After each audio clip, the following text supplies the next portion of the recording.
But in terms of complimenting her, the same would apply. If you go, that sort of little saying, body, mind, spirit. If you lead with body and say, nice tits, probably going to get slapped. If you inappropriately touch before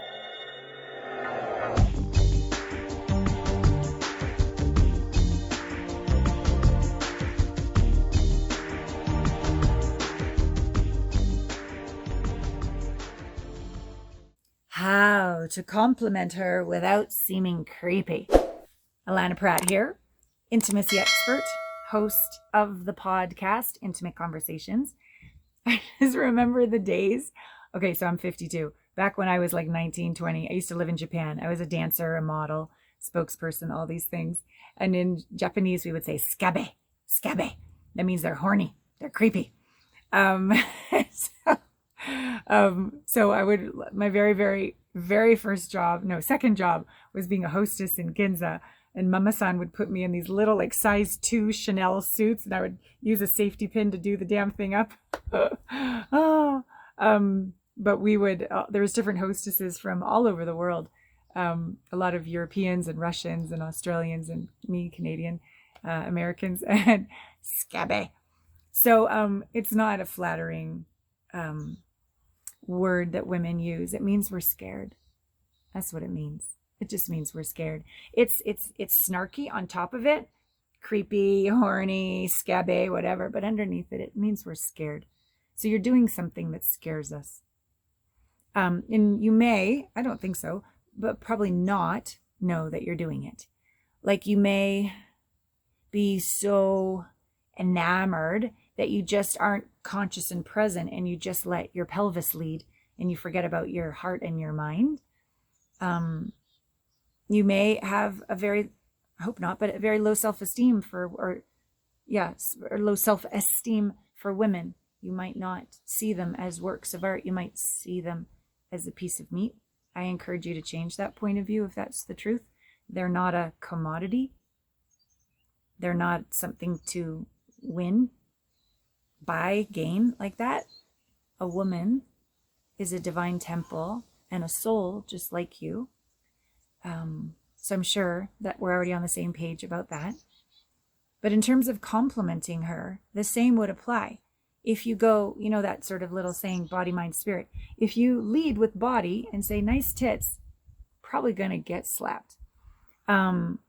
If you inappropriately touch before you've met on a honoring basis, like if you the very first time you ever meet her, you slap her on the ass, probably not going to go well, unless it's just a person that also thinks, a woman that thinks she's a piece of meat and doesn't have enough self-esteem to know she's a work of art. Okay, that might work with her, but not with a conscious woman. I wouldn't lead with body. Body, mind, spirit. If you lead with mind, you tend to get a woman who values mind, and she might be very intellectual. You might have like the greatest debates. But I find if you lead complimenting with the mind, you tend to, the one that will go for your compliment, the one who's will like to receive the compliment, likes to live in her head. But that's only 5% of our consciousness-ish. 95%-ish is beneath the chin. Unconscious, subconscious, the world of the heart, the world of our instincts, intuition, the body. And so I find if you lead compliments just with the mind, you might stay there. And that might be the realm of your reality. Or it's just that it's going to be more challenging than natural, more challenging than easy, more challenging than inviting to be in the realm of the heart. Feelings, intimacy, vulnerability, honesty. It's just my experience from coaching for 20 years. And personally, how I'm not moved by a man that just compliments my mind, my intellect. However, body, mind, spirit, right? The three. Spirit. When somebody leads with spirit and compliments me with spirit, I'm a slam dunk. To learn more, to lean in, to open my heart. because that's how I want to be seen. I want to be seen for this spirit that's emanating through my pores. I do want him to get after the spirit to the mind. What is it that you do on the planet? And God, you've got a sparkle in your eye, or you've got beautiful posture, or that dress looks great on you, that kind of thing. But that's third, after interest in my mission, vision, purpose. But it's really first about my spirit. So how do you compliment somebody on their spirit? Well, if you see auras, you could say you have a really beautiful aura. I don't see auras, but if you do, awesome. And depending on where you meet them, it might be the very appropriate thing to say. Let's say you meet them at a workshop, okay? It could be a workshop, it could be entrepreneurial, etc. You could just compliment something like, I've been watching you. I've noticed the way you interact with people, and you always light them up. I'm John. Nice to meet you. Like, you've noticed how they be. Another thing, I've been, maybe you shouldn't be into the, okay, I'm trying to think about preschool and like the single dads and the school teachers or the single moms or this kind of thing. This is the scene that's in my head right now as I'm stuttering my words. So you might, by honoring your spirit first, you might say, I've seen you here at pick up the kids time or whatever, or at the gym or the gymnastics or wherever it is. And I've just noticed the way that the kids light up around you. They all feel safe around you, and they are drawn to you, as am I. George, nice to meet you. This kind of thing.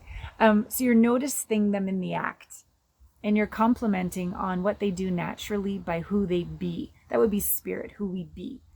Then, so what do you do in this world? Oh, I'm a teacher. I'm a whatever. Great, super. Would love to take you for a cup of coffee. I don't even know if I would compliment the body on the first round.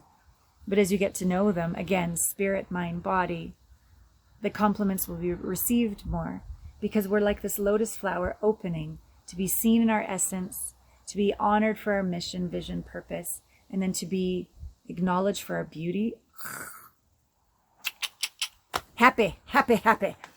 So more of how to drop in, more of how to see through the eyes of spirit, more how to open your heart and be vulnerable, more how to dissolve the fear of rejection, more how to stop attracting incompatible partners, more how to heal your heartbreak after betrayal or divorce. All these things. I boil it down to intimacy. That's what we do around here. So alanapratt.com is where you can go to have an intimacy blind spot quiz. If you haven't done it yet, I encourage you to take that. It gives you some great insights into what's really going on, because probably you would have figured it out if it was there. So it's probably a blind spot. So let us help you with your blind spot. Maybe it's an emotional band-aid, a pattern that you're doing. My amazing intimacy success advisor is epic at supporting you and figuring out what that is. And I and my Alana Pratt Method coaches are amazing at supporting you and shifting those things so that you stop repelling the very love you desire. All right. Thank you. I love you.